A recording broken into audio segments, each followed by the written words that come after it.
ভক্তের গভীর ভক্তি ও শ্রদ্ধায় পরিপূর্ণ হৃদয়ই ভগবানের নিবাসস্থল। সেই ভক্ত তার সমস্ত রকমের সুরক্ষার জন্য একমাত্র ভগবানের প্রতি নির্ভরশীল থাকে। শ্রী অঙ্গদ, যার হৃদয় একমাত্র প্রভু রামের নিবাস, তাই তার হৃদয় সম্পূর্ণভাবে ভয়শূন্য। সমুদ্রের ওপর রামেশ্বরম থেকে যখন লঙ্কা অব্দি রাম সেতু তৈরি হয়ে যায় এবং শ্রীরাম তার সেনা নিয়ে সেই সেতু পেরিয়ে রাত্রিবেলা লঙ্কায় পৌঁছান, পরের দিন সকালে প্রভু রাম তার সেনাকে জিজ্ঞেস করেন, আমাদের কোন কৌশল অবলম্বন করা উচিত। শ্রী জাম্ববান প্রস্তাব দেন এবং বলেন, প্রভু, আপনার আচরণ অত্যন্ত ধর্মসঙ্গত এবং ন্যায়সঙ্গত এবং আপনি সব সময় সেই পথই অবলম্বন করেন। আপনার রাবণকে আরো একটা সুযোগ দেওয়া উচিত। শ্রীরাম বলেন, একদম ঠিক। তিনি তখনই বালিপুত্র অঙ্গদকে ডেকে পাঠান।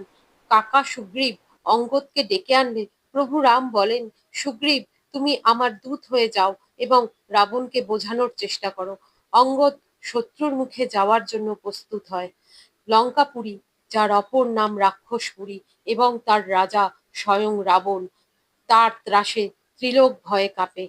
অঙ্গদ ভয়শূন্য, কারণ তার প্রভু শ্রীরাম তাকে পাঠাচ্ছেন এবং তিনিই তার একমাত্র রক্ষাকর্তা। সে এক লাফে লঙ্কার প্রাচীর লঙ্ঘন করে এবং রাবণের সোনার লঙ্কাপুরীতে প্রবেশ করে এবং চলতে শুরু করে। সমস্ত রাক্ষস ও রাক্ষসীরা দেখে অত্যন্ত নির্ভয়তার সাথে এক বানর লঙ্কাপুরীতে হেঁটে আসছে। তারা প্রথমে ভাবে যে বানর লঙ্কাপুরী অগ্নিতে ধ্বংস করেছিল সেই আবার আসছে।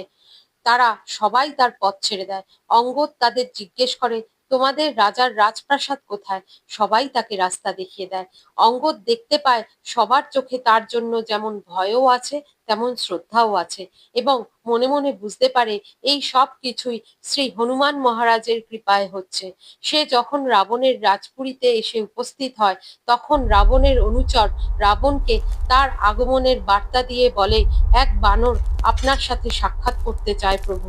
রাবণের অনুমতি পেয়ে অঙ্গদকে ডাকা হলে সে রাজসভা প্রবেশের সঙ্গে সঙ্গে সেখানে উপস্থিত সকলে উঠে দাঁড়িয়ে পড়ে।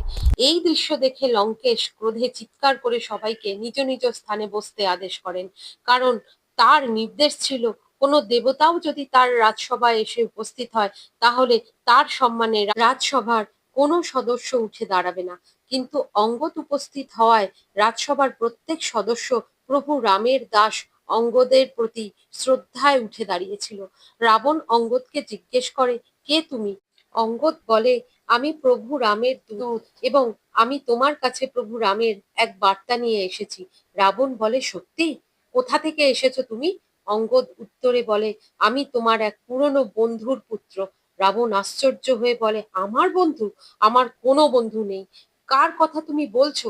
অঙ্গদ বলে, কিষ্কিন্ধার বালির কথা তোমার মনে আছে? নাম শুনেই রাবণ ক্রোধে ভরে ওঠে এবং তার এবং বালির মধ্যে হওয়া সেই ভয়ানক যুদ্ধের কথা মনে পড়ে যায় এবং তার কি করুণ পরিণতি হয়েছিল সেটাও সে মনে মনে ভাবে। সেই যুদ্ধে বালি তার মাথা বাহুমূলে চেপে ধরে 6 মাস রেখে দিয়েছিল। রাবণের সেই ভয়ঙ্কর দৃশ্য মনে পড়তেই সে অঙ্গদকে বলে, হ্যাঁ, সে বালিকে চেনে এবং অঙ্গদকে বলে, বালি এখন কি করছে? অঙ্গদ উত্তরে বলে, বালি যেখানে গেছে তুমিও আগামী 10 দিনে সেখানেই যাবে যদি আমার কথা না শোনো। বালি মারা গেছে। এখন তুমিও এক সাংঘাতিক অপরাধ করেছো এবং তার একমাত্র শাস্তি হলো মৃত্যুদণ্ড। কিন্তু আমি তোমাকে একটা সুযোগ প্রদান করছি। যাও এবং প্রভু রামের পায়ে পড়ে কেঁদে ক্ষমা ভিক্ষা করো। প্রভু রাম অত্যন্ত কৃপালু, তিনি তোমার সমস্ত অপরাধ ক্ষমা করে দেবেন। এটাই তোমার একমাত্র সুযোগ। রাবণ বলে, তোমার সাহস তো কম নয়, এই কথা বলে আমার সাথে ঠাট্টা করছো? এত বড় স্পর্ধা তোমার? ত্রিলোকে কারোর সাহস নেই আমার সাথে এইভাবে কথা বলে। রাম যদি তোমার কথা মতো এতই ভালো হবে, তার পিতা তাকে রাজ্য থেকে নির্বাসিত করে বনবাসে পাঠিয়েছে কেন? সে যদি এতই বিস্ময়কর স্বভাবের, তাহলে বনবাসী হয়ে বনে বনে ঘুরে বেড়াচ্ছে কেন? প্রভু রামের সম্পর্কে এই রকম কটূক্তি শুনে অঙ্গদ সহ্য করতে পারে না এবং ভূমিতে আঘাত করে ভূমি চূর্ণ বিচূর্ণ করে দেয় এবং ভূমি কাঁপতে শুরু করে। রাবণের মস্তকের রত্নখচিত মুকুটগুলি ভূমিতে পড়ে চূর্ণ বিচূর্ণ হয়ে যায় এবং অঙ্গদ সেই টুকরোগুলোকে নিয়ে ছুঁড়ে ছুঁড়ে ফেলতে শুরু করে।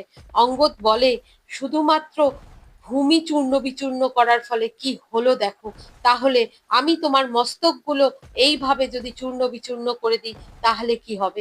রাবণ অত্যন্ত আতঙ্কিত ও ক্রোধিত হয়ে তার অনুচরদের অঙ্গদের মস্তক ছেদনের আদেশ দেয়। অঙ্গদ বলে, মাতা সীতাকে না ফিরিয়ে দিলে লঙ্কার সর্বনাশ নিশ্চিত এবং রাবণ একমাত্র সমস্ত কিছুর জন্য দায়ী থাকবে। সে মনে মনে প্রভু রামকে স্মরণ করে প্রভুর দেওয়া কার্য সম্পন্ন করতে এসেছে এবং প্রভু রাম তাকে রক্ষা করবেই, এই বিশ্বাসে প্রভু রামের প্রতি গভীর ভক্তি ও শ্রদ্ধা হৃদয়ে ধারণ করে প্রভু রামকে বিরাজমান করে নিজের একটি পা ভূমিতে সম্পূর্ণ রূপে প্রতিস্থাপিত করে। অঙ্গদ রাবণকে বলে, রাবণের নিজের অনুচরদের ওপর যদি অটুট ভরসা থাকে তবে তার কোনো অনুচর অঙ্গদের সেই পা ভূমি থেকে উঠিয়ে দেখাতে পারলে তারা মাতা সীতাকে ফিরিয়ে আনার জন্য আর কোনো যুদ্ধ করবে না এবং প্রভু রাম নিজের হার স্বীকার করে যুদ্ধ না করেই সেনা নিয়ে ফিরে যাবেন। রাবণ এই কথা শুনে অত্যন্ত আনন্দিত হয়ে তার অনুচরদের এক এক করে অঙ্গদের সেই পা মাটি থেকে ওঠানোর জন্য পাঠায়, কিন্তু তারা প্রত্যেকে নিষ্ফল হয়। অঙ্গদ বলে, রাবণ, তুমি তোমার অনুচরদের একের পর এক পাঠাচ্ছ আর তারা সবাই কার্যসিদ্ধিতে অসমর্থ হচ্ছে, সুতরাং তুমিই এসো এবং চেষ্টা করো। এই কথা শুনে রাবণ ক্রোধে পরিপূর্ণ হয়ে অঙ্গদের কাছে যায় এবং তার সামনে নতজানু হয়ে তার পা ধরে নাড়ানোর বিফল চেষ্টা করতে থাকে।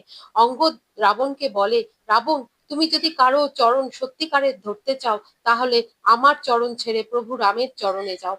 রাবণ নিস্তেজ ও দীপ্তিহীন হয়ে পড়ে এবং সে সেখান থেকে উঠে চলে যেতে থাকে এবং যাওয়ার উপক্রম করলে অঙ্গদ বলে, যুদ্ধভূমিতে আমাদের আবার দেখা হবে। এই বলে সে সেখান থেকে প্রস্থান করে। অবিচল প্রেমাভক্তি ও সরল বিশ্বাসী ভক্তকে নির্ভয় করে তোলে এবং ভগবান সেই ভক্তের হৃদয়ে সদা সর্বদার জন্য বিরাজমান হন।